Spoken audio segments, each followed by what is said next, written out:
আসসালামু আলাইকুম। যারা অনলাইনে গ্যালেন্ডার কেনার চিন্তা ভাবনা করতেছেন তাদের জন্য এই দেখুন স্টিকারে লেখা আছে 1500 ওয়াট। এই হলো মোটর। এই মোটরটা হলো মাত্র 80 ওয়াট, কিন্তু অনলাইনে যারা বিক্রি করে বিজ্ঞাপন দেয় তারা 1500 ওয়াট বইলে বেচে এবং বলে ইট ইট যদি দেওয়া হয় তাও গুঁড়ো হয়ে যাবে, আদা রসুন সব কিছু গুঁড়ো হবে, কিন্তু আসলে এগুলো কিছুই হয় না। এতে এর যে এই যে মোটরদের কতটুকু ক্ষমতা হতে পারে, এই যে খুলছি দেখেন, এই হলো মোটরের অবস্থা।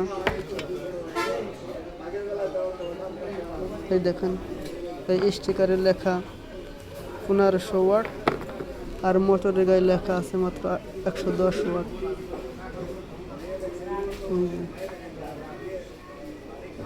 110 ওয়াট লেখা আছে।